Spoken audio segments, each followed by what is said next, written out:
What's going on, everybody? This is ODC, that's me, and I'm back with another action figure review.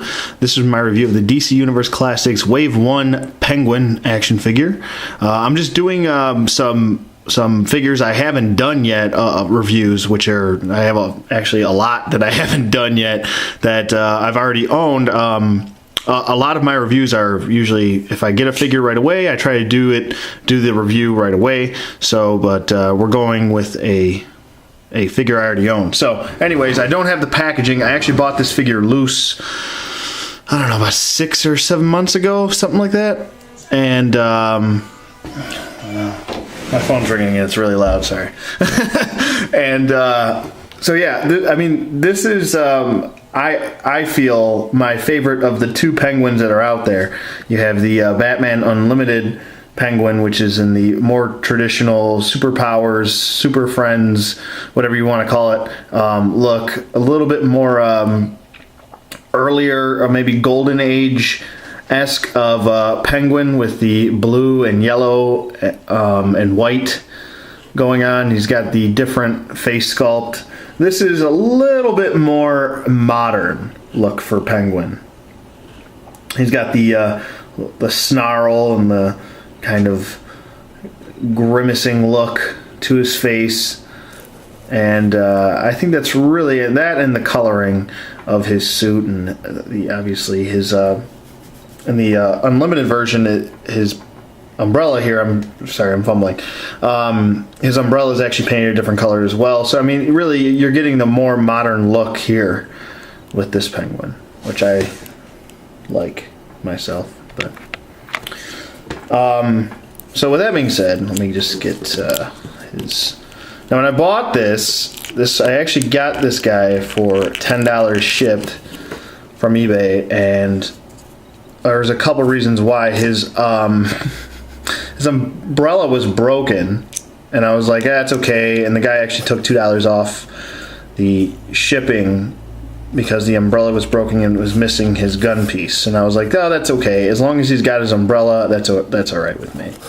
So I believe the tip popped off, but it's still, it does this spindle thing, which I don't think it's supposed to do, but maybe it does. I don't know. Yeah, so it doesn't come with his gun piece here, which I actually prefer his umbrella to be like this, because I don't think he would ever have it doesn't make sense to have a machine gun right there unless you're going to pop this off and then point it at somebody. So, I don't know. I prefer this. A little bit more incognito if you want to go that route. So, pretty cool. Does look good. As far as like the paint apps are really well done on this guy. I really do like how he is. There's no paint slop or anything like that. Everything's pretty clean. Now, this is Wave 1, so it's one of the oldest figures in that we got from DC Universe Classics. So, really do like it a lot. Kind of reminds me a little bit of the Tim Burton Penguin, I guess, maybe. I don't know, maybe it's just me. But let me get in close here with the face sculpt. As you can see, the face sculpt much more modern looking, like I was saying, and it does look really cool. Look at that beak.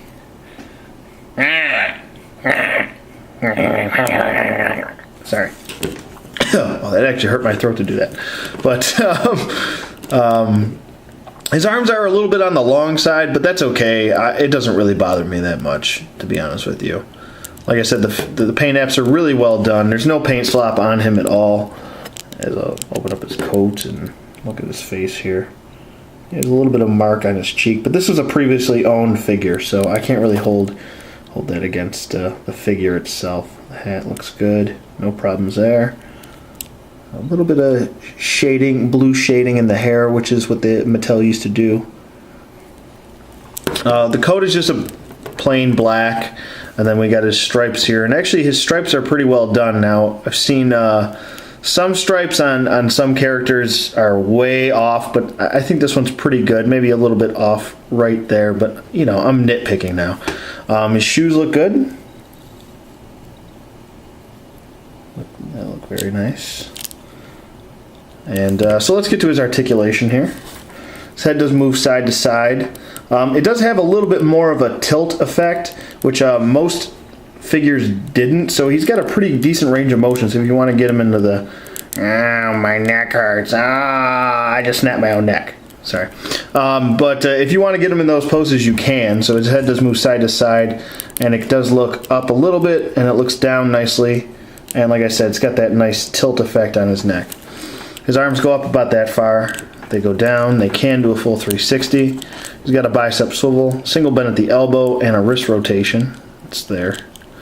He does have a waist swivel. He does not have an ab crunch. This is all just molded right here, or sculpted, excuse me. He does, no, hold on a minute. No, he does not have T-jointed hips. So there you go. His legs just move forward and back, and that's really fine. I mean, Penguin's not really going to be doing any splits or, you know, any any aerial acrobatics. He does have a single bend at the knee and an ankle hinge, which doesn't have the best range of motion, but like I said, I mean, how many crazy poses are you actually going to get him in? I just don't see it happening. It doesn't really make sense for the character, so. But I don't know, that's pretty much it. I mean, he holds his umbrella very well. Like I said, mine is a little bit came to me broken, but I got this guy for so cheap that I didn't even care. It doesn't matter.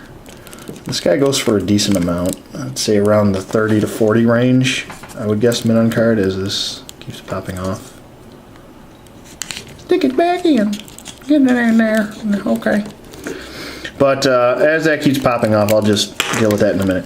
But overall, I think he's a really nice figure. And if you have time or patience or whatever you would like to call it, I would consider picking him up over the blue and yellow, the more golden age look. I think he looks a little bit better with your Rogues Gallery if that's what you're trying to go for the modern look. But by all means, I mean, get both. I do like, you know, I believe his monocle in the other one is a lot larger, a little bit more flamboyant, I guess if you want to call it that. But this is a really cool figure. Definitely going to recommend this figure. If I had to rate him, I'm probably going to give him, you know, with the stature. Oh, I didn't even do a size comparison. Hold on. Before I rate him, I'll just do a little size comparison. So he is much smaller than Wildcat here. So he's in scale perfectly, I think. Here he is with next to a female character here. We got Fire. So he's shorter than Fire. So he's in perfect scale, I think. And they did a good job. You know, he's got a little bit of a monkey arm syndrome, but that's okay. So I'll go back to what I was saying. If I had to rate this figure, I'm probably going to give him an 8.5. I think he's a really nice figure. Very well done. I don't really have any problems with it. His neck is a little loose, but like I said, a previously owned figure, so can't really hold it against the action figure itself. So, yeah, so let me know what you guys think in the comments below. Thanks for watching, and I will see you guys on the flip side.